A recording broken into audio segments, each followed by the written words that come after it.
I cannot tell you, Krystal, how much self-control it took for me not to weigh in on Harvard and the shenanigans. I had so many takes. I barely care about this story. I was so ready to roll, but Jillian looked at me and she was like, if you start going into this in vacation, we're going to have a problem. And you know what? I shut my mouth and I followed orders, and she was right. She was certainly right. But now I'm back and I have to weigh in. So a little bit on the latest of what is going on here. Bill Ackman, the famous multi-billionaire hedge funder extraordinaire who lied to the American people on CNBC in 2020. He said, terrible things are coming. Meanwhile, bet $2 billion after he helped crash the market on CNBC. Oh, really? I didn't even know People have forgotten that. a little bit about that. Yeah, I forgot I about certainly that. haven't. But he has led kind of the plagiarism campaign, cancellation campaign, I should say, against the Harvard University president, MIT president, and UPenn president. It's very important, I think, for us to separate all the separate actors that are involved here. Ackman was not involved in this fight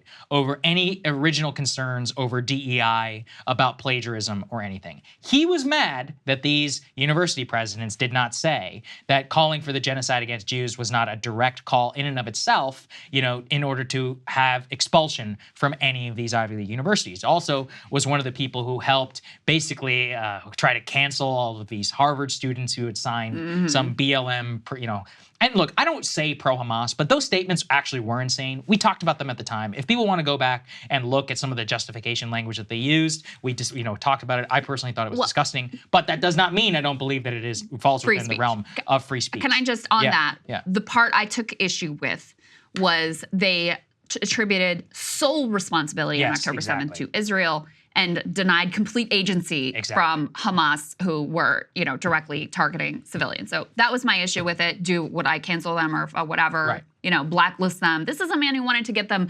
permanently canceled and never get hired anywhere in America. Absurd. Yes, that's ridiculous. Right. So that began on October 8th.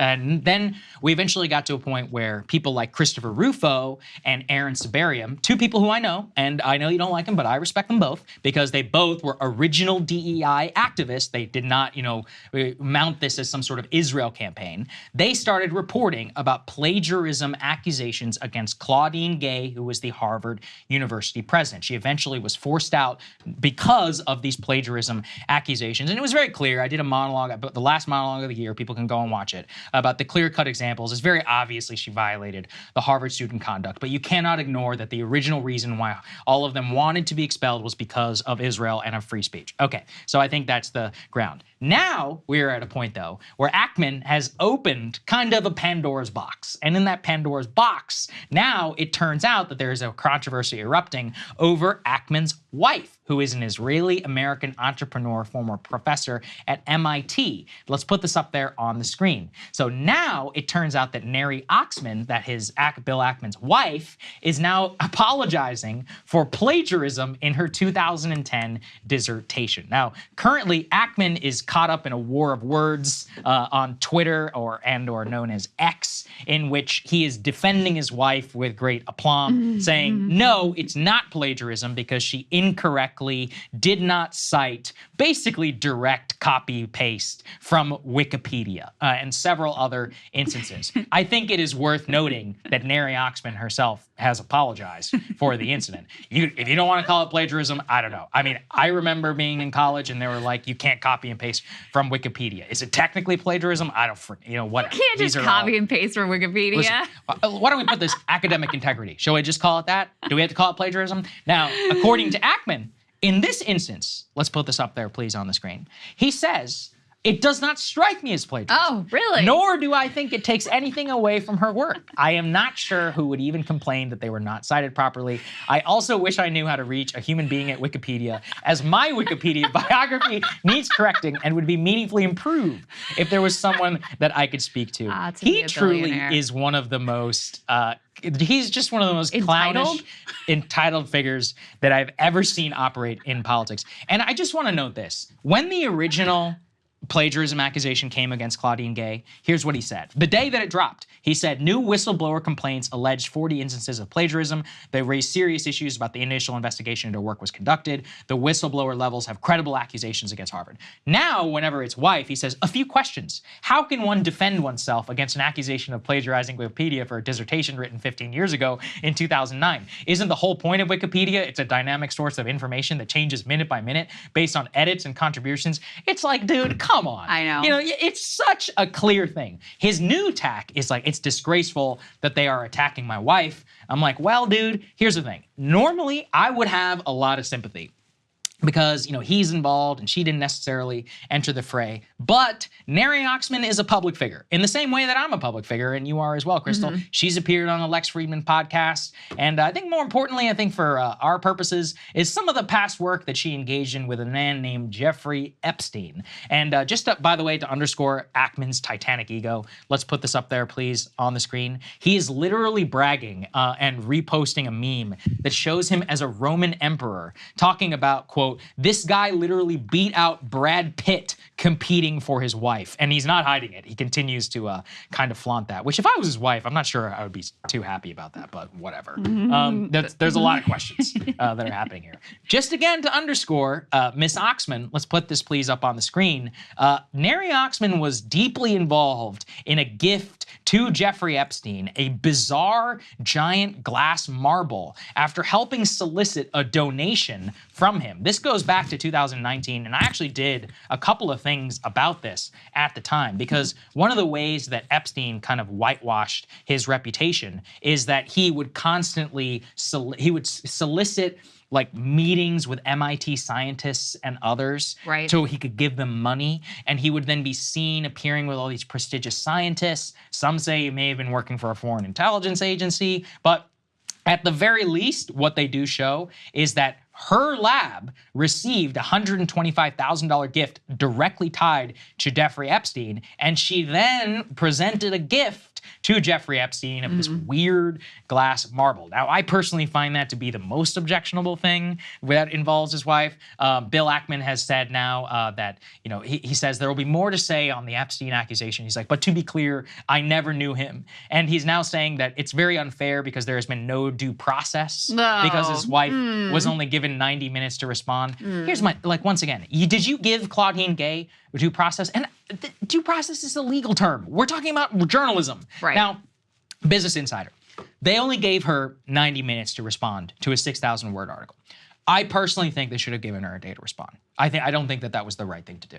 If I had written this article, I would not have done that because I do understand that there should have been some back and forth. So I'm not going to defend that. But I will defend the idea that Bill Ackman himself basically made it so that anybody is up for grabs, you know, who is involved in this situation. His wife has appeared publicly, has engaged in public discourse. His wife previously was connected to Jeffrey Epstein in a very weird and bizarre incident that she has now apologized for and all of that. And so I think that, you know, it's fair enough in this situation. Yeah. And while I do believe the Business Insider should have given him and her more time to respond to the allegations, she did apologize. So she did admit that many of the facts in the story have not been disputed. But that gets us, Krystal, to the media company that owns Business Insider, who it now appears may be censoring their own reporters for having the temerity to report about Bill Ackman's wife.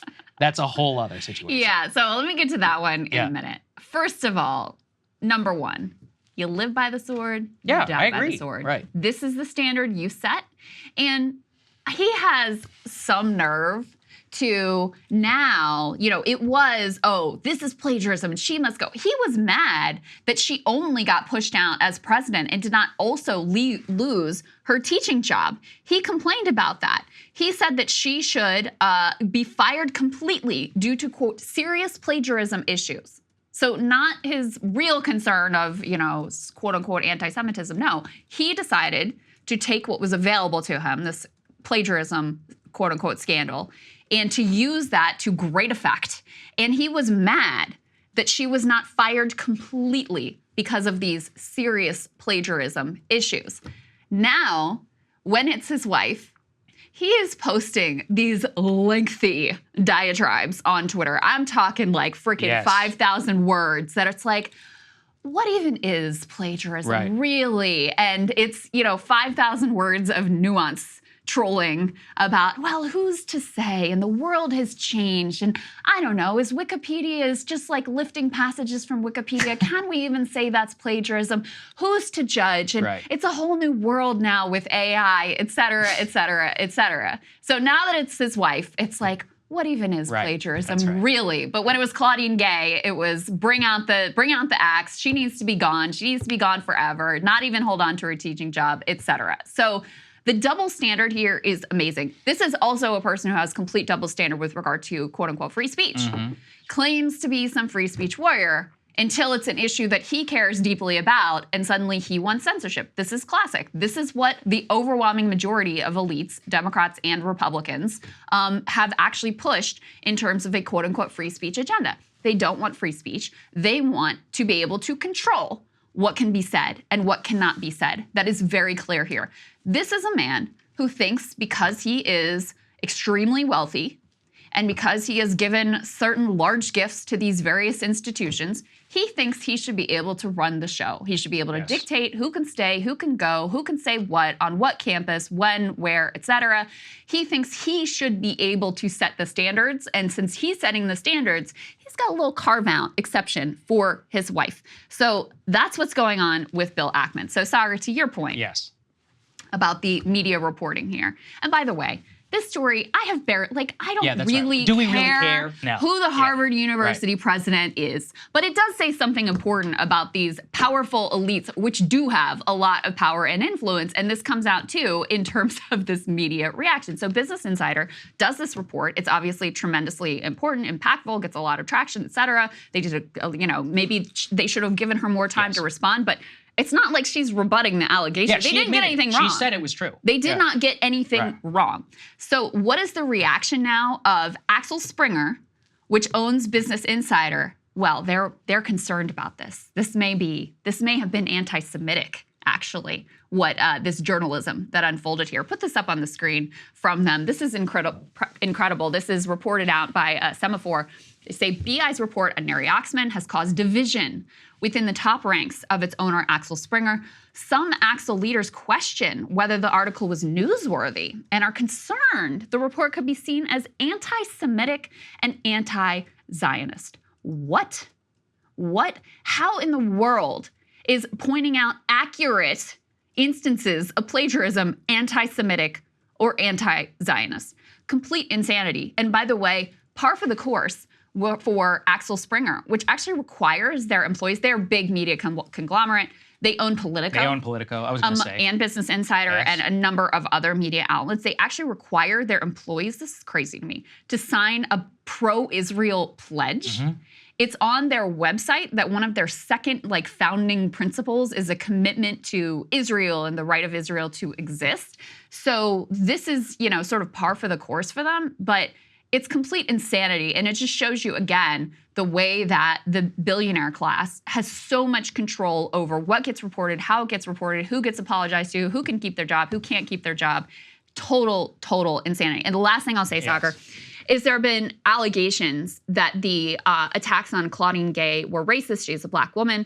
I didn't see, because they went after everybody who didn't toe their line on canceling, people who are advocating for Palestinian rights. So I didn't see that as having to do with her race. But if you're going to say this is anti-Semitic, then I think it's totally fair game to say, okay, well, then it's racist that you went after a black woman. I'm glad that you point that out, because you're right, is that it was both not anti-Semitism and it was both not racism. And that's really why I wanted to weigh in, because I was getting so annoyed, is that many of the liberals who were trying to defend Claudine Gay were like, this is an attack on a black woman. It's like, well, not always an attack on a black woman is about race, okay? Maybe sometimes. In this case, it actually is all about Israel and about our free speech. And there's a genuine conversation, I think, to be had about DEI and all of that. But the real tell to me about this is that Ackman does not seem to be annoyed that the person who has succeeded Claudine Gay is a pro-Israel, pro-DEI Jew. And now all of a sudden, he has nothing to say. Oh, yeah. Because he claims that his concern is about DEI. But the moment that you have somebody who's in charge now, who has given you your little Israel carve-out on DEI, now we're good to go. And that's what I've been trying to say here from day one, folks. If you want to make, common cause with Bill Ackman and all that, you are signing up just for an Israel exception, for a Jewish exception on DEI. And guess what? I think the whole regime is bad. And so if you legitimately are concerned about all these things, which I deeply am, about race quotas and all this other crap going on in American society, this is not somebody you want to be. And also, it's just so obvious, too. This is about him. He doesn't care. Now it's just an ego project. Yeah, now he just wants control. He just wants control. And so that's why, Christopher Rufo is out there like gloating, oh, I got a scalp, et cetera. It's like, congratulations. You got someone who's just going to censor more. It's just going to censor on more topics. I would give Rufo this. He would actually continue to wage war against the new Harvard president. Whereas I don't believe that Bill Ackman The whole reason he did this was because she wasn't censorious enough. Like, that's where this is so insane to me. It's like she actually gave the right answer in the congressional hearing. Maybe you could say she could word it better or whatever, but I had zero issue with what she said. And by the way, I just always have to remind people, it's not like there is a single documented instance of college kids running around saying genocide the Jews. What they're talking about are protest chants from the river to the sea, Palestine will be free. That's what they're talking about. And so for you to come in over the top and cancel this person and get her fired effectively for not censoring, for actually having a free speech position, I just don't know what we're doing here. I don't disagree. I don't know what we're doing I don't disagree with any of the substance of what you said. The only reason I'm going to defend Chris is Chris and Aaron have an accelerationist view of this, where any scalp in higher education is a good scalp. They will continue to go after him. They've been doing it on Yale Law School and all these other places. Aaron, I'm not so sure, but Chris 100% is working and has always been to go after DEI. For him, he wants to purge and destroy the whole institution. How is this going after DEI? What you're doing is you're saying we need another protected class. Well, he doesn't believe that. But that's what you're enforcing. So that is what he's enforcing. He's willing to make common cause with Bill, which I think is the wrong decision. Again, I'll say that 100%. But he's not going to stop his war. Whether Bill stays with him or not, he's going to try and get the next guy fired. He'll continue to try and get DEI and all of that dismantled. This is not his goal. He was willing to work with him now in this one instance. I just think it's important to separate actual actors here. Ackman and the pro-Israel crowd are temporary allies, but there are genuine people here who've been working on this for a long time. Now, where do I think that this was the right decision? I don't think it was the right decision. I think that they could have gone about it and should have done it in a very different way. I would not have made this a whole... I mean, the plagiarism story, the thing is that it is genuine on its face. It's just that the people who were pushing it were doing it for one reason. And I think that for motivational... Actually, you know what? We need to save this because there's a lot more to be said. We can't be hashing this out in a single instance. Yes. I mean, listen, I don't deny that she plagiarized. Obviously, right. If you're going to have that standard, have it across the board. Totally, I agree. Including with Neri Oxman. There you go. Let's leave it at that. Hey guys, if you like that video, go to breakingpoints.com, become a premium subscriber, and help us build the best independent media organization on the planet. That's right. We're subscriber funded. We're building something new. We want to replace these failing mainstream media organizations. So again, to subscribe, it's breakingpoints.com.